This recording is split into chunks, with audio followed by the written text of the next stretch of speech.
This week brought the expected announcement from Rishi Sunak, the UK Prime Minister, that the government would authorise 100 new licences to exploit oil and gas in the North Sea. He went so far as to say that they would max out the North Sea, claiming that this would help the UK's energy security and have a much lower carbon footprint than if we had to ship oil and gas in from other countries. This week brought the expected backlash and expressions of horror from sources as diverse as Antonio Guterres, UN Secretary-General, Greenpeace, Conservative politicians and Just Stop Oil. Hello, I am Anthony Day and this is your Sustainable Futures Report for Thursday the 3rd of August. Let me start by welcoming Mark Lottig as the very latest gold patron who is joining the Sustainable Futures Report from Berlin. Mark's concerns include sustainability and the climate crisis, and he has a special interest in sub-Saharan Africa. I hope he'll be able to share his thoughts on a future podcast. Welcome, Mark. Rishi Sunak made his announcement in Aberdeen. He's been criticised for making far too much use of helicopters, but this time he went on a private plane, despite the fact that the scheduled services would have got him to Aberdeen at about the same time. He was very short with the BBC interviewer who made that point. He was running the country, don't you know? Sunak took the opportunity to announce a new carbon capture and storage facility, which at first sight would offset the CO2 produced by all the new oil and gas. Of course, this won't actually happen for two reasons. First of all, carbon capture and storage has not been successfully implemented at commercial scale. And even if it ever works, it will add significant costs to the power station or factory which uses it. Secondly, there is no way to capture and store the CO2 emitted by transport or by gas boilers and home heating. Of course, if we all changed from gas boilers to electric heat pumps, that would eliminate some emissions. Even so, it's not quite as simple as that. This week, a BBC documentary provided an interesting picture of heat pumps and their position in the UK energy environment. There's a link on the Sustainable Futures Report website, sustainablefutures.report, to the BBC iPlayer, which of course is available only in the UK. If the UK chooses to max out the resources in the North Sea, what's to stop other nations deciding to maximise their own resources? That hardly makes us a global leader on the climate. And apart from the worries created by the extreme weather all over the world in this last couple of weeks, it's long been known that we cannot afford to exploit all remaining fossil fuels without irrevocably damaging the planet. As far as energy security is concerned, none of these new projects will come on stream and begin producing oil or gas in less than 10 years, and probably nearer 20. And because fossil fuels are traded on global markets, there'll be no difference to prices whether these fuels are sourced from the UK or from abroad. The carbon footprint of transporting them is a first-class red herring. The transport carbon footprint is minute in comparison with the emissions created by actually using the oil and the gas. Fatih Birol, Executive Director, International Energy Agency, said, "If governments are serious about the climate crisis, there can be no new investments in oil, gas and coal from now, from this year." And he said that back in 2021. This week, Antonio Guterres, Secretary-General of the United Nations, tweeted, "July has already seen the hottest 3-week period ever recorded, the 3 hottest days on record, the highest ever ocean temperatures for this time of year. It is still possible to avoid the very worst of climate change, but only with dramatic, immediate climate action." No more hesitancy, no more excuses, no more waiting for the others to move first. There is simply no more time for that. It is still possible to limit global temperature rise to 1.5 degrees Celsius and avoid the very worst of climate change. but only with dramatic, immediate climate action. Sir David King, former UK Chief Scientific Advisor and Chairman of the Climate Crisis Advisory Group, said it is now almost certain that the global average temperature will rise to at least 2 degrees centigrade above pre-industrial levels, which scientists have warned could lead to further irreversible heating.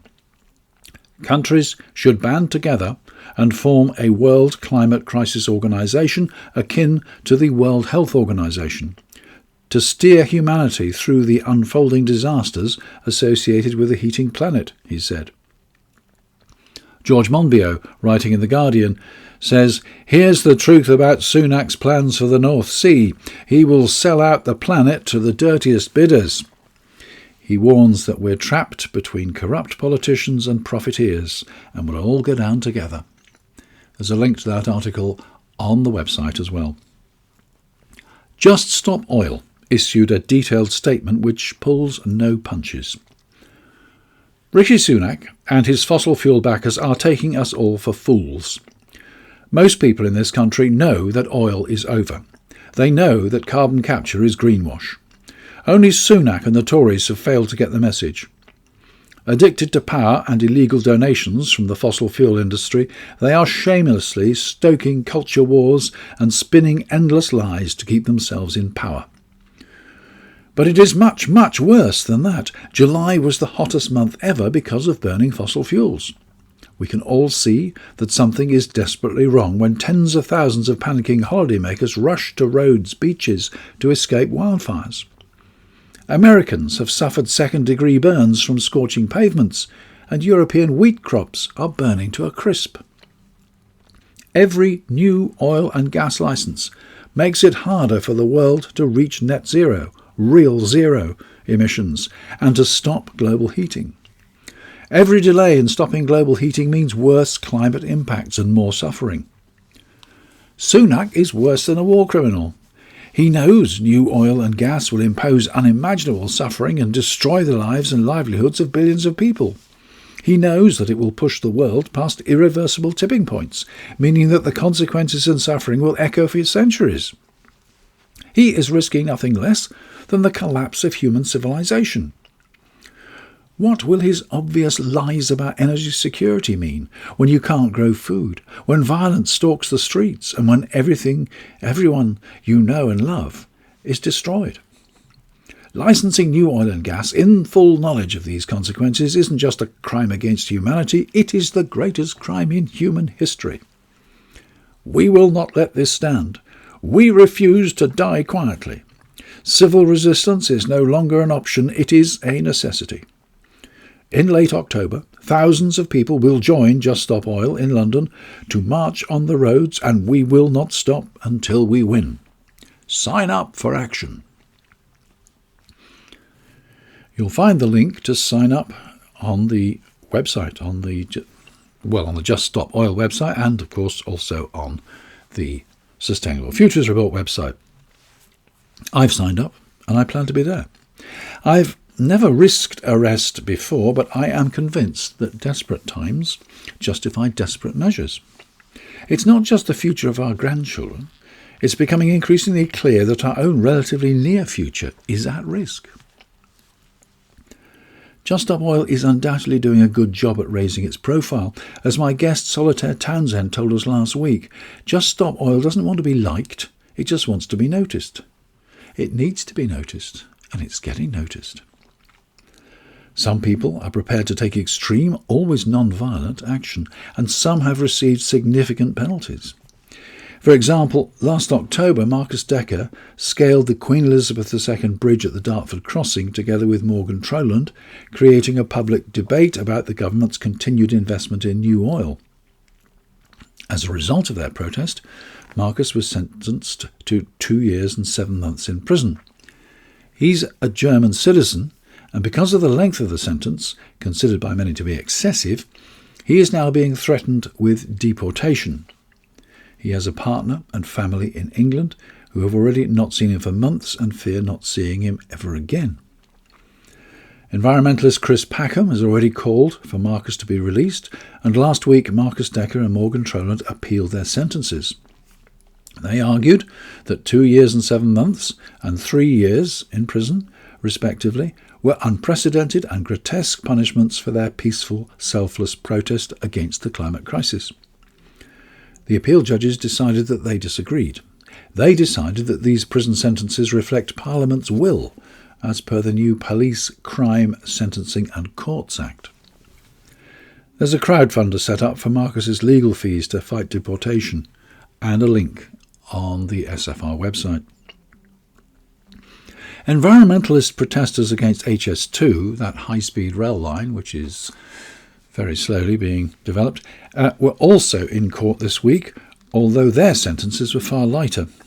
They built tunnels under the construction sites at Euston in London, and although they were found not guilty when they first came to court, the Crown Prosecution Service appealed, and at the new hearing they were either found guilty or pleaded guilty. The estimated cost of the disruption to the HS2 project was about £3.8 million. All 6 were given prison sentences of between 1 and 3 months, suspended for 12 months. The tunnels had disrupted construction work for 30 days. By contrast, the 2 who climbed the QE2 bridge were there for just 36 hours. And in other news, Tuesday the 1st of August was Yorkshire Day, so of course the flags were out. Wednesday the 2nd of August was Earth Overshoot Day. Less cause for celebration. And that brings me to the end of a brief but I hope informative Sustainable Futures report. Thanks again to Mark Lottig for becoming a patron, and thanks also to Adrian Bond for his insightful feedback on EVs.